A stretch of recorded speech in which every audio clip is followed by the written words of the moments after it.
Retirement life ruined by these two things. I want to talk about something that matters deeply to many of us. What happens after we retire? We wait decades for this period, hoping for peace, freedom, and the chance to finally focus on our own happiness. But the truth is that some retirees find their later years spoiled, not by innocent hobbies or casual ways to pass the time, but by two extreme approaches to daily life that end up causing far more harm than good. Let's explore these pitfalls through the story of one American retiree, Mr. Thompson, and then discuss how each of us can avoid falling into these traps ourselves. Mr. Thompson spent over 35 years working in a large manufacturing plant. For decades, he would wake up before dawn, slip on his uniform, and head out for another busy shift. He'd often dream about the day he could finally relax with no boss to answer to. After all, retirement is supposed to be your big break, a reward for a lifetime of labor. He looked forward to the possibility of sleeping in, enjoying new hobbies, visiting old friends, and maybe even taking a few road trips with his wife across the country. Indeed, the plan sounded perfect. Yet, once retirement came, Mr. Thompson encountered two unexpected ways that a retiree's life could unravel. Ironically, these ways can appear to be quite ordinary on the surface. They might involve social activities like dance classes at the local community center, or perhaps a new pastime such as playing poker with the neighborhood buddies. Sometimes it involves traveling around to reconnect with old friends you haven't seen in years. The problem is not these activities themselves. Rather, it's the extremes.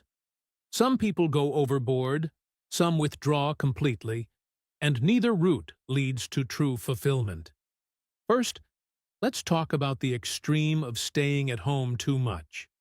After his farewell party at the plant, Mr. Thompson quickly realized that his initial blissful state, sleeping in as late as he wanted, lounging around with no schedule, had its pitfalls. He began staying inside for days on end. If his wife suggested they visit an old friend or just take a walk in the park, he'd shrug it off. The couch became his fortress. He binge-watched old westerns on TV, scrolled aimlessly on his tablet, and fell asleep whenever he felt like it. At first, it seemed like the break he deserved, but over time, it turned him into a recluse.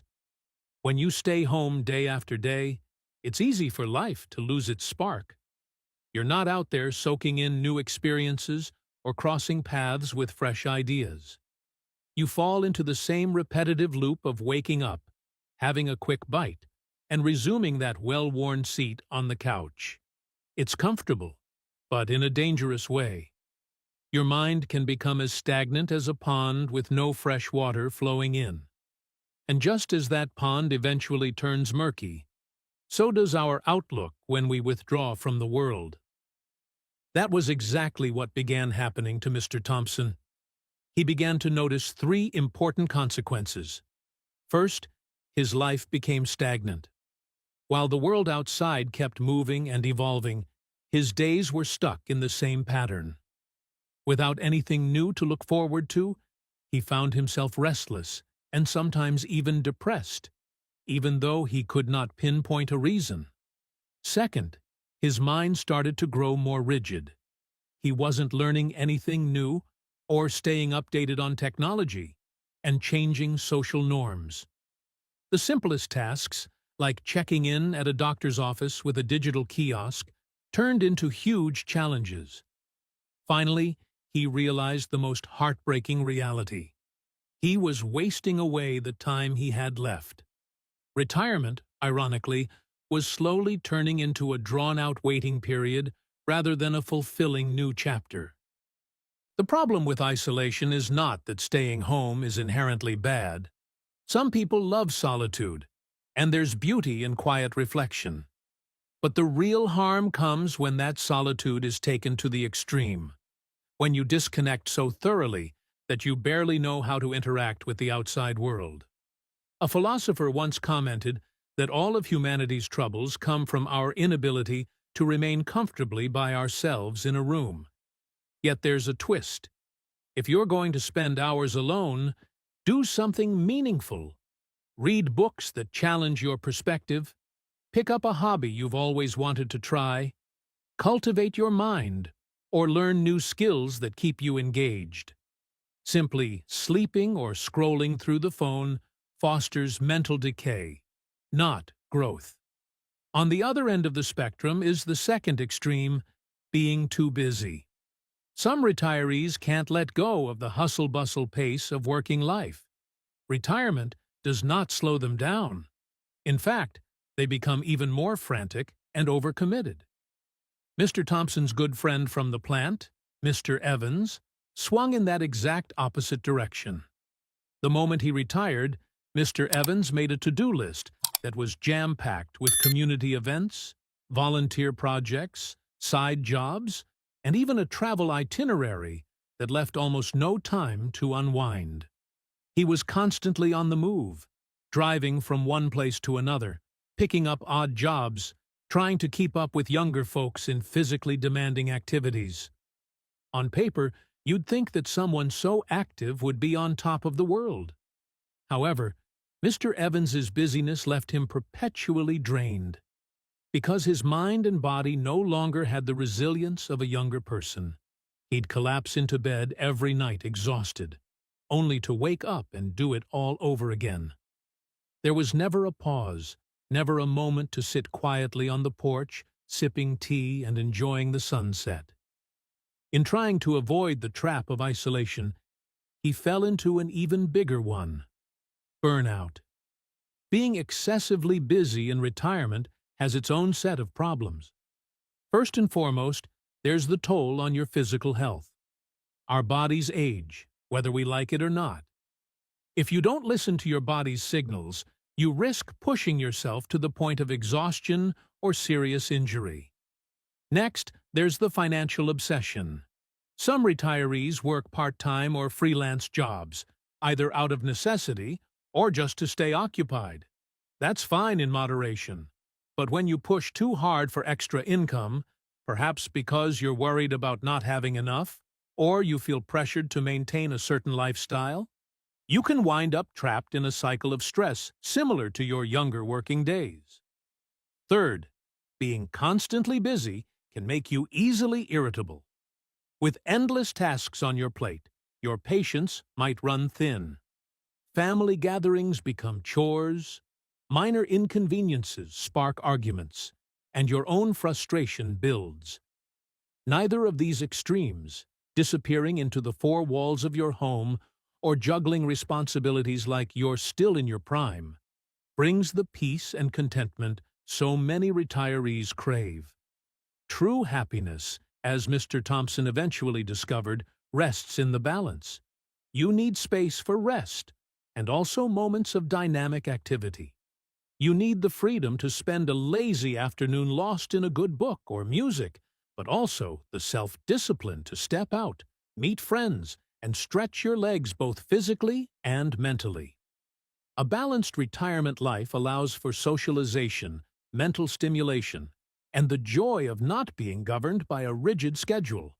Still, Mr. Thompson realized that beyond these two lifestyle extremes, there was another major issue that often ruins retirement for older Americans: the way they handle family finances. Many retirees find themselves giving too much to their adult children, or stepping into situations that drain their funds in ways they never anticipated. This can leave them financially vulnerable and emotionally resentful. After all, you worked hard to accumulate what you have, so preserving some financial dignity in later life is not selfish. It is your right.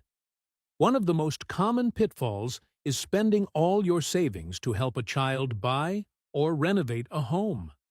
The logic usually goes, if I help them now, maybe they'll take care of me when I can't take care of myself.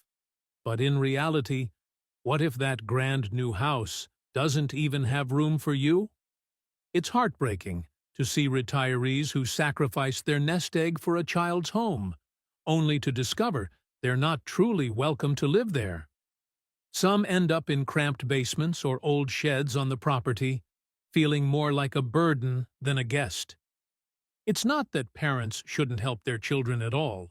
Some help may be both generous and wise, but draining your entire retirement fund could leave you vulnerable, especially if circumstances change. Then, there's the issue of handing over full control of your money. If you tell your adult kids exactly how much you have stashed away, and you relinquish control to them, you risk serious problems. Not every child is manipulative, of course, but with the wrong personalities at play, or even just misunderstandings about money, tensions can grow. It's easy for siblings to suspect favoritism if mom or dad gives more to one child than another. And if everything is out in the open, children might push boundaries, believing it's just an advance on their inheritance anyway. In a worst-case scenario, you can lose your financial independence entirely. Raising grandchildren is another tricky territory. Many grandparents love to babysit and help out. Indeed, it's a beautiful way to connect generations. But there's a massive difference between occasionally buying a grandchild a treat or contributing a small sum for their birthday and footing all of a family's childcare bills or private school tuition. Sometimes, grandparents end up working part-time jobs or dipping into precious savings to pay for these expenses. That can lead to resentment if the adult children start to see this help as a given or become dismissive of the sacrifices being made. It can also breed tension among siblings who don't receive the same level of support. Family marriages can also strain retirees financially. If an adult child is planning a big wedding, it's tempting for parents to step in and shower them with funds to make the day special. But these celebrations can spiral out of control. Some couples expect enormous gifts, honeymoon expenses, or even a down payment on a home as part of the wedding budget. Parents who are afraid of looking cheap or who are worried about future in-laws' judgments might exhaust their resources on a single event that lasts only a few hours. With the rising costs of everything, from catering to the venue, it can be easy to go too far. Mr. Thompson learned that a balanced approach to supporting children is essential. Yes, you can be generous if you have the means, but never to the point that you jeopardize your own security. It's crucial to retain a measure of financial autonomy, especially when you have medical considerations, home maintenance, or potential emergencies that could come up at any time. In the American healthcare landscape, a single hospital stay or major procedure can be extremely expensive, and you don't want to be caught without a safety net. Along this same line, it is wise to communicate openly yet carefully with your family about money. You don't need to broadcast every detail, but it helps to set healthy boundaries. For instance, if your adult child asks for a large sum, you might explain, gently but clearly, the limitations of your retirement budget. If they really need help, perhaps you can offer a small loan or partial support, or guide them to alternative solutions. If they become upset, remember you have no moral or legal duty to sabotage your own peace of mind just to spare their ego. Protecting your own stability is an act of self-care that, in the long run, may benefit everyone. So where does that leave us? Ultimately, Mr. Thompson realized that retirement is a crossroads. It can become the best time of your life or a spiral toward dissatisfaction and hardship. Avoiding the traps of isolation and busyness is a matter of balance, allowing yourself the joy of free days while still venturing out enough to stay connected, learning new things, and embracing a meaningful routine. It's the difference between letting each day slip away unnoticed and treating your time with the respect it deserves. Moreover, while you do have obligations to family, you should not feel compelled to exhaust your resources or independence. There's a certain dignity in preserving a nest egg for your own well-being. After all, golden years doesn't only refer to your hair color, it's meant to be a chapter where you can shine, exploring passions that you might have put off, building deeper relationships, and staying involved in community life at a pace that feels healthy. Whether you choose to volunteer at your local library, join a choir, take painting lessons, or simply have coffee once a week with old colleagues, the key is consistent, moderate engagement. In the spirit of ancient wisdom, let's recall a few words from thinkers who remind us about the sweet spot of living well. A simpler paraphrase of an old concept says, "If you stretch a bowstring too tight, it snaps. If you leave it too loose, it never plays a tune." Retirement is no different. You have to tune your lifestyle so it's in harmony with your capabilities, desires, and evolving place in the world. It might help to remember that you're not alone. Countless retirees find themselves struggling to figure out what comes next. How do I spend my time meaningfully? Should I travel? Should I find a part-time job to stay active? How often should I help the kids financially without enabling them? If you resonate with these questions, you're in good company. Talking things over with close friends, support groups, or even online forums can provide a sense of perspective. Often, listening to how others have navigated these issues yields insights you might never have considered on your own. Here's a gentle reminder that life still has an incredible amount to offer after your last day of work. You can discover or rediscover talents. You can finally read those books or write your own. You can see new parts of your state or your country, or spend time in nature. You can form new friendships, cherish long-standing ones, and find ways to give back, whether that's volunteering at an animal shelter or mentoring a teenager who needs guidance. Sometimes simply connecting with people in your community, such as playing cards at a local senior center or participating in casual fitness classes, can be wonderfully uplifting. The important thing is to remain open to new experiences and relationships, even as you cultivate the comfort of a quieter home life.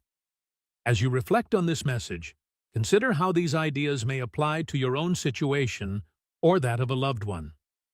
Are you leaning too far into isolation, letting the walls close in around you? Or are you busying yourself to the point of burnout? Have you given away too much of your financial freedom? Or are you worried about the guilt of not giving enough? Explore your own answers. When you speak with other retirees, you'll notice many share the same challenges but have found creative solutions or are still seeking them. That's part of the journey. Remember that the best road to a meaningful retirement is one marked by moderation, self-awareness, and open-hearted communication. Embrace the quiet moments without losing touch with the world. Stay active in mind, body, and spirit, but learn to stop and breathe when your energy flags. Offer help to family when it's reasonable and safe for you, but never feel compelled to sacrifice your own security. A healthy sense of boundaries, combined with warmth and generosity, can foster stronger relationships rather than resentment. Finally, I invite you to share your thoughts. If you've already retired, what has your experience been like?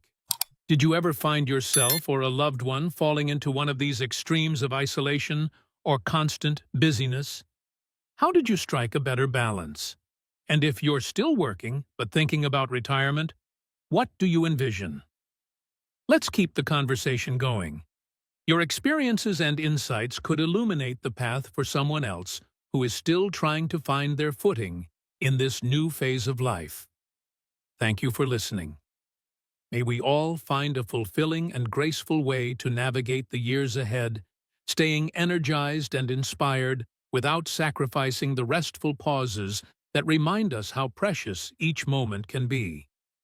If you found value in this discussion, feel free to share it with friends who might need a nudge in a healthier direction. Let's remember that after all the years of hard work, retirement should be a time of renewal, guided by balance, not ruined by extremes.